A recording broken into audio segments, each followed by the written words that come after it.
watching OnFire-TV.com, featuring news, interviews, and entertainment. Broadcasting from Radio On Fire Studios in Baltimore, Maryland, here's your host, Diamond K.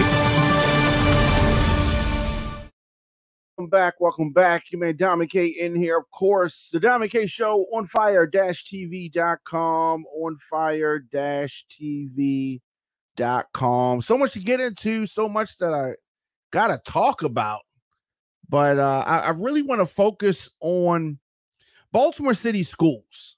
I mean, the time for excuses has so long passed, but Baltimore City Schools Baltimore City Schools make excuses that they would not take from their students. Baltimore City public schools, they do things that they would not allow their students to do, but they want you, the parents, they want you, the public, to agree to and turn the other cheek while they just ill prepare our young people for the world. Yes. So we've talked about it, and multiple shows has talked about some of the atrocious test scores for students in Baltimore City. So Baltimore City public schools, now the Baltimore City school system, which I'm a product of, many of you are products of, but we have listeners from across the country. But the school system here in Baltimore is slamming the media. They're pushing back against the media for reporting that some schools, there were at some schools, there were no students who reached proficiency levels in math on the latest MCAP standardized tests. Oh, and so they're trying to, because it makes them look crazy. It makes it look bad. I would say that you got one job, and that's to educate the students.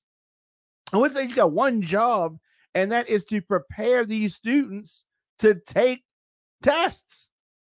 But school officials have posted their statement on their website, and they're accusing the media of writing what they call inflammatory summaries and headlines to earn internet clicks, and attributing the reports to what the statement calls a repeatedly ill-intentioned news outlet.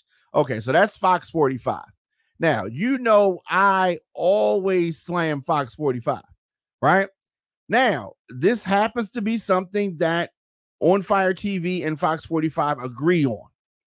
That is the conditions of Baltimore City Public Schools. The job that they are doing is not sufficient. And as I said, Baltimore City Public Schools make statements, and the Baltimore City school system makes excuses that they would not accept from their students. They wouldn't accept these excuses. Listen to some of this hoopla. So they say, overall, the district closed the gap with the state of Maryland in 7 of 14 tested grades and subjects, generally math and English language arts, between 2019 and 2022. We were encouraged, but neither pleased nor satisfied, reads the statement. Okay, so if that's the case, what are you talking about right now? What about the summaries that have been put online, the summaries that have been put over the airways, the summaries that have been broadcasted about the failure of the Baltimore City public school system? What about that is wrong? Why does the school system want a pat on the back? If your student they got 7 out of 14 right, you would fail them. Baltimore City Public Schools, you are failing based on your own metrics. You said 7 out of 14 tested grades and subjects, generally math and English. What I'm not understanding is why the Baltimore City Public School system wants us to give them a pass that they would not give their own students. The report by Maryland State Department of Education from January showed that test scores for students returned to pre-pandemic performance levels in English, but not in math. Now, that could be because they got them doing that bogus math, which doesn't even make sense in the first place. Math is math. These students need to be prepared to do math in the real world, not some convoluted, stupid system that some liberal drew up and has just sold this bill of goods to school systems. They need to understand regular math that they're going to have to do in society when they become adults. So that's a big part of the reason why they are not proficient. Parents can't help them with this stupid math that they're teaching in schools now. And the students don't understand it. And it seems that the teachers can't even teach them this stupid math. They need to teach these students how to do math that is going to be applicable in their life. That is the math that you learned when you were in school and the math that I learned when I was in school. Basic math, 1, 2, 3, 6, 7, 8, that kind of stuff, right? Addition, subtraction, multiplication, some algebra, that kind of stuff. But this core, common core, whatever this crap is, that's part of the problem. So these Maryland Comprehensive Assessment Program results, atrocious. And these so-called educated people in Baltimore City public school system, the higher ups, the ones that are making all this money, making excuses. According to the report, the percentage of students proficient in math in grades 3 through 8 dropped from 33% in 2018-2019 school year to 22% last year. Oh my God. And here's the thing. Teachers do a very important job, but you are also talking about teachers are underpaid. Teachers need raises. I mean, what kind of job are the teachers doing? Now, I'm not letting parents off the hook because parents are a big part of this problem, 50%.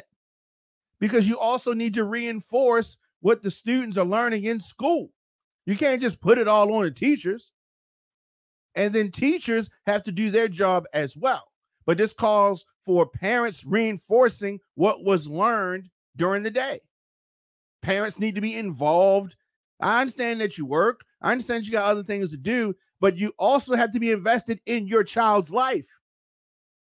And not just their cell phone and that kind of stuff and clothes. And there's other things that you got to be invested in as well, or you're not going to get the results. We can't blame it all on the school system, but the school system is atrocious.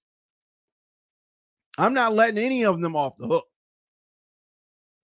Since the 2021-22 school year, City Schools has invested more than $17 million in what they're calling high dosage tutoring. High dosage tutoring. And this is as a critical academic recovery strategy, they wrote in the statement. So if y'all put $17 million in what you're calling high dosage tutoring and you're getting these kind of numbers, you are wasting money. See how people try to say money is the answer? Money is not the answer only. You can throw a whole lot of money at the wrong thing and it's still going to be messed up. You guys take the money and spend it on the right things. So as I said, according to the report, the percentage of students proficient in math in grades 3 through 8 dropped from 33%, which was in the trash can. 33% of the students are proficient in math, and they were excited about that. So that has dropped 10%. So now it's only 22% of third graders through eighth graders can do the damn math. No, something's wrong with this picture. Something is wrong with this picture. Since the 21 to 22 school year, they said that they invested $17 million in high dosage tutoring. High dosage tutoring. What does that even mean? No. To me, $17 million was put in somebody's pocket. Because we're not seeing the results of it. We're not seeing the results. So 4 schools in Harlem Park, they're talking about this. Augusta Fells Savage Institute for Visual Arts, Harlem Park Elementary Middle, Blueford Drew, Jimson STEM Academy West, and Career Academy. These, it's so frustrating. It's so frustrating to hear these so-called educated people lie like common criminals and make excuses as to what's happening with the money, because they want to throw this out. We spent 17 million. What does that mean? 17 million. Really? 17 million. Could you give us an accounting for where the 17 million went for this high dosage tutoring? I think that if they spent $0 on high dosage tutoring, they would have gotten the same results, which was nothing. Nothing. It is an embarrassment. The Baltimore City public school systems is a disgrace. It's a disgrace. But they continue. The district has expanded professional development for teachers. What does that mean? What professional development is happening when the test scores now are lower than they have ever been? Lower than they have ever been. They claim to be focusing on math, similar to what has already been committed to literacy. Part of the problem is we have to get back to basics. Get back to basics. Now, regarding the scores, Mayor Brandon Scott issued the following statement. He said that there's a lot of work to be done in city schools, and they know that. But that work is just not on city schools alone. That's on all of us to do that for our young people, the mayor says. Everybody that says that they care about young people in the city of Baltimore should be stepping up to help. Now, of course, Mayor Scott is a friend of the show. He's been on the show several times. For the most part, I agree with that statement. The mayor said that there's a lot of work that needs to be done in city schools, and they know that. Okay, I agree with that. The mayor also says that that work is not just the job of the city schools alone, even though they're paid to do it, but he said it's not just their job, it's for all of us. I definitely agree that parents play a big part in this. Parents can't just send their kids to school, drop them off at school, put them on some bus, kick them out the house for a few hours, and not reinforce what is taught. It is hand in hand. And if more parents were reinforcing what is taught, they would be able to catch the crap that is being sold to the citizens of Baltimore. And that's what it is. It is a load of crap. We have folks that are stealing our money. I say stealing because they have millions and millions and millions of dollars, and we don't see any results. We're seeing worse results now than there have ever been. That is a problem. Now, whether you are a conservative outlet like Fox 45, who I agree with hardly nothing that they say, we agree on this, that the school systems right now, the performance currently needs a lot of work. So let's see, go to comment. Dominic Stokes says, get Brandon Scott out of here. All right, now, we're not really talking about Brandon Scott's job per se. We're going to have a whole lot of conversations on that because he's going to be running for re-election in the 2024 race. We're going to have plenty of time to analyze the job that he has done. But it seems like Dominic Stokes is not a fan of Brandon Scott. So who needs to be the mayor? If you don't think it's Brandon Scott, they're going to start talking about bringing Sheila Dixon back. Is that what's going to happen? I'm interested to see that. This is going to be a very, very interesting election coming up. Oh, I'm going to make some predictions here. Tharu Vignaraja, who's been on the show a few times, I think that Tharu Vignaraja is going to run again. He's a friend of Fox 45.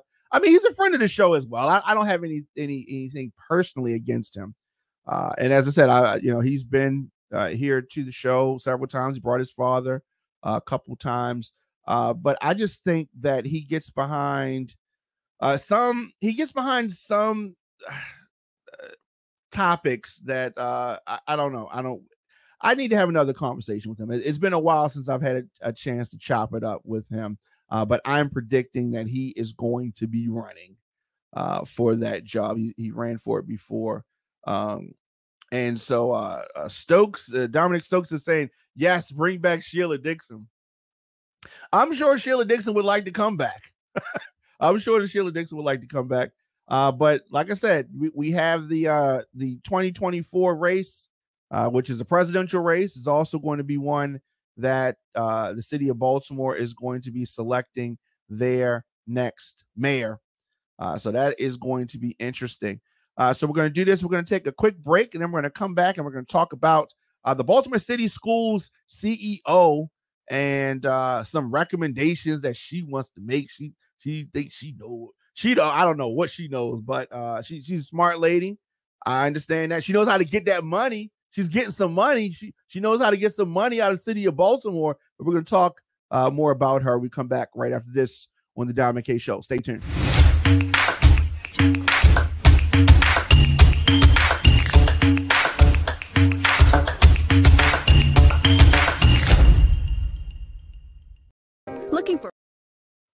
Looking for food that feeds your soul?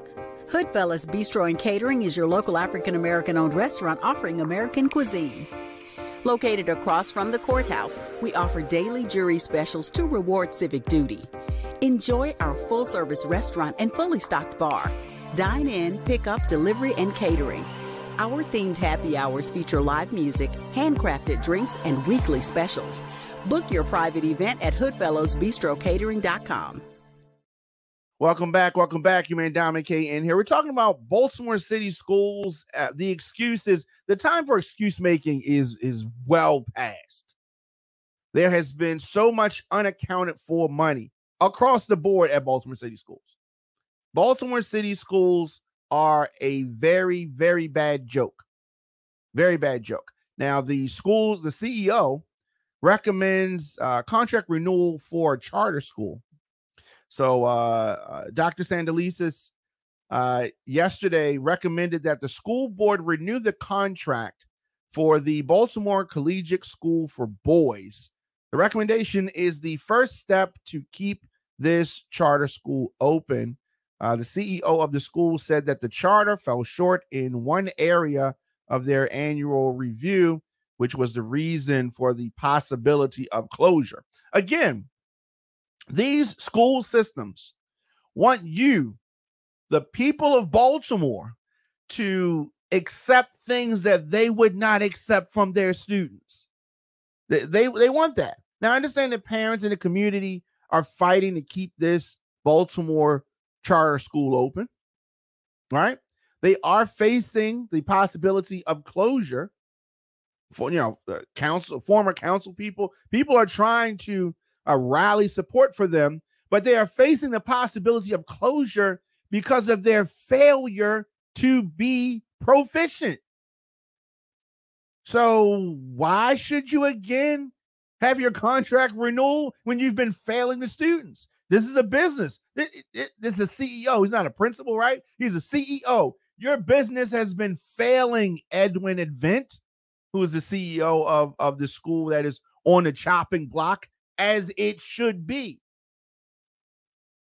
Now, so when they do the review, there are three areas that they look at. They look at academic performance, they look at culture, they look at climate, finance, and governance, right?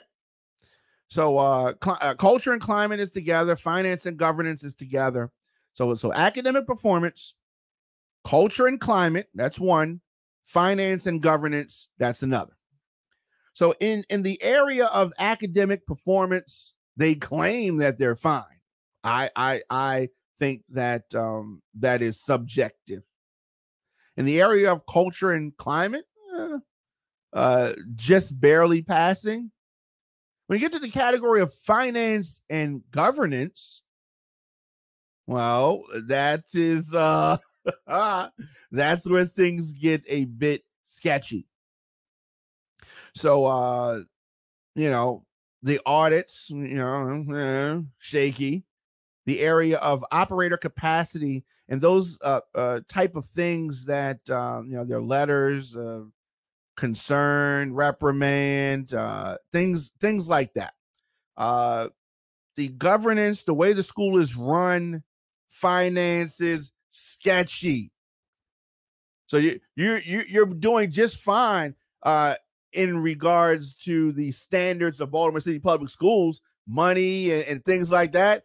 Baltimore City Public Schools screws money up all the time. So, of course, the CEO of Baltimore City Public Schools is not going to have any problem with another school that has issues in the area of finance and governance. Of course, they're going to make excuses for that. So when it was revealed that the school could close at the end of the year, parents attended a meeting last week to express concern. And I understand these parents are like, no, what's going on? We don't want the school to close. And that makes sense from the parents' perspective. But if the school is being run like a bad business, I mean, how long are we supposed to continue to allow money to just be dumped in a hole? And we get nothing out of it. Nothing good. I'm sure if you go to Dr. Sandelisa's house, it looks pretty good. But if you go to schools and you talk to some of these students, not so good. So what kind of job is she doing? I guess she's doing a great job because she's getting paid a whole lot of money. And that's what it all comes down to, right? It's not really about the kids. It's about how much money these so-called educated people can stuff in their pockets. That's what it seems like. The way that Baltimore City Public Schools and many of these schools are operating is dreadful. It is dreadful. They are doing such a great disservice to the city of Baltimore. So as it relates to the school, the Baltimore Collegiate School for Boys, the board is scheduled to hold its final vote on February the 23rd. So we'll see what happens at that point. Not sure where it goes. Not sure. But I think that they need a new CEO, bare minimum. Bare minimum. I mean, there's so much excuse making around these parts. So much excuse making. It is sickening. It is sickening. Let me know your thoughts in the comment section, of course. Instagram, Facebook, Twitter, LinkedIn, TikTok at The Diamond K Show. Of course, I am here weekdays, 6 p.m. on fire-tv.com, on YouTube, DJ Diamond K. Of course, anywhere you get podcasts, just search The Diamond K Show. Let's do this, a quick break. We'll come back and we're going to talk about another friend of the show, the current Baltimore City State's Attorney, Ivan Bates, and his thoughts on these gun laws. We'll talk about that right after this.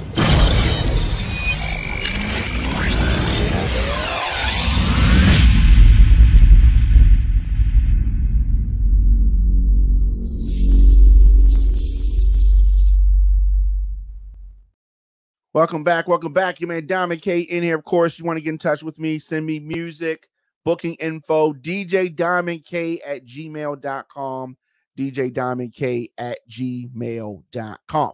So Baltimore City State's Attorney Ivan Bates is urging lawmakers to pass tougher gun laws. No surprise there. He's a friend of the show. I've had many conversations with Ivan Bates. And I told y'all that this is what was going to happen. I told y'all that he was going to get tough on guns. Tough on that. House Bill 0481 would increase the maximum penalty from 3 to 5 years, from 3 to 5 years for repeat offenders who are carrying illegal guns. Speaking in front of the Judiciary Committee, Bates said that this bill won't stop the problem entirely. Obviously, it's more tactical to, tackle the problem in this way. This is one of several things that he wants to do.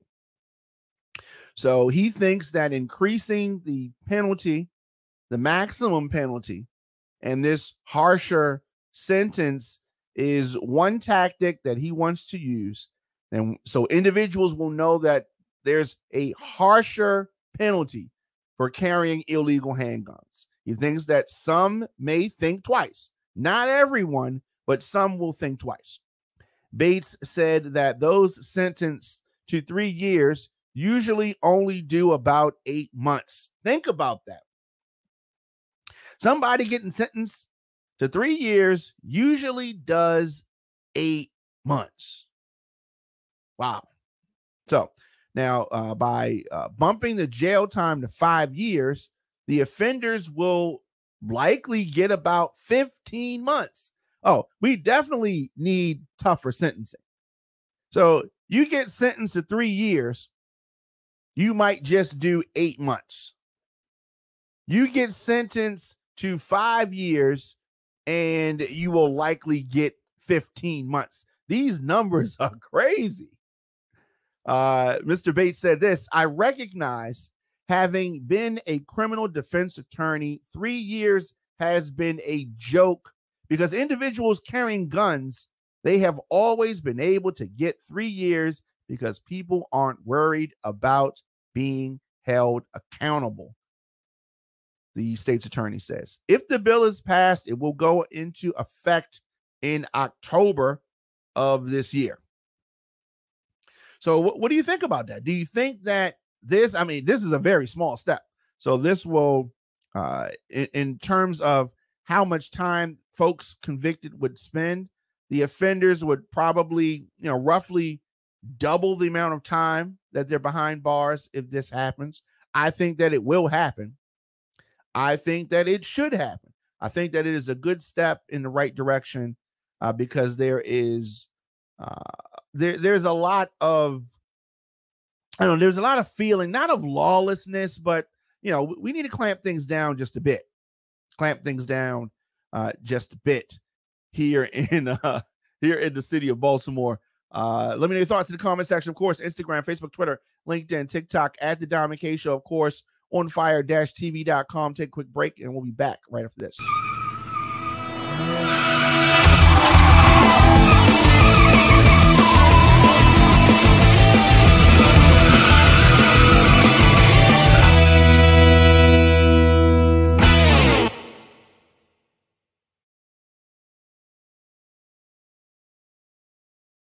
Welcome back.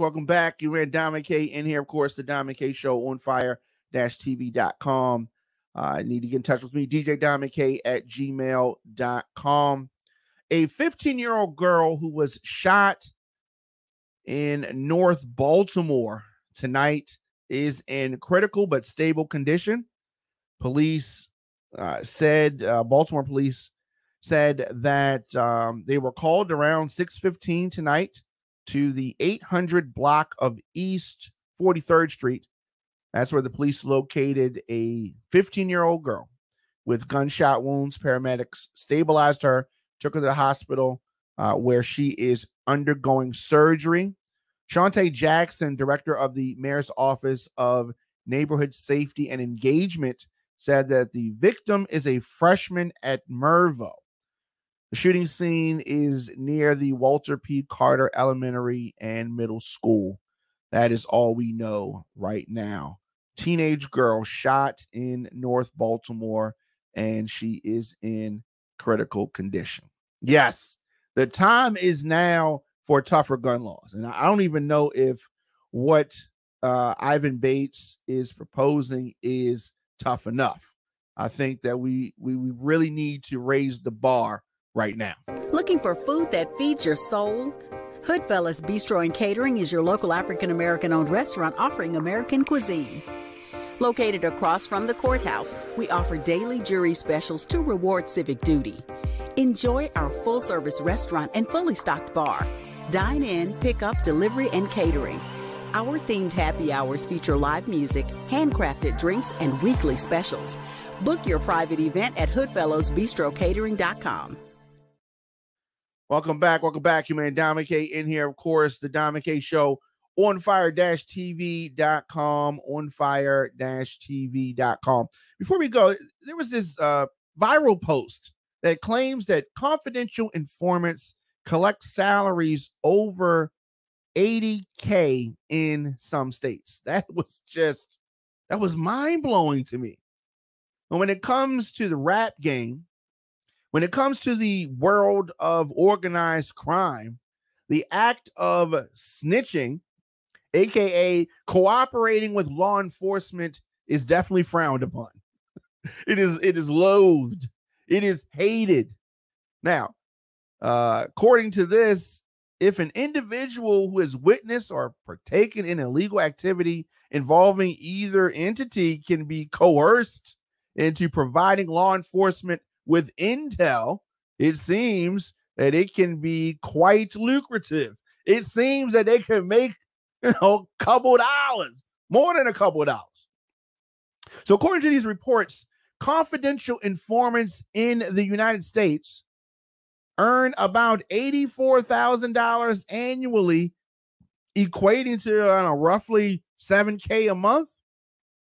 On the flip side, simply being accused of cooperating as a rapper could completely derail that person's career, while also calling into question their street credibility. So if they're a so-called street rapper, they're a gangster rapper, reality rapper, somebody like that, and they are accused of being a snitch, cooperating with feds, this changes everything. This turns their world upside down.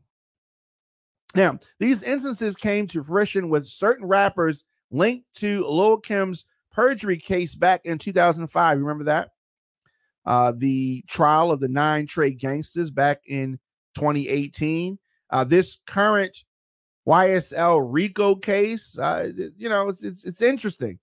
But confidential informants in Nevada can make up to $85,000 a year with a monthly pay of roughly $7,000. I don't know. That is something else. That is something else. I had no idea. I had no idea. Of course, the WK Show. Of course, I'll be back here tomorrow, 6 p.m. The Radio on Fire and the On Fire TV network, we are only able to do what we do because of our listeners' support and, of course, the support of our sponsors. Visit onfire-tv.com/join to become a Patreon supporter. You get twice the content. You can do that right now. onfire-tv.com. I will see you guys tomorrow.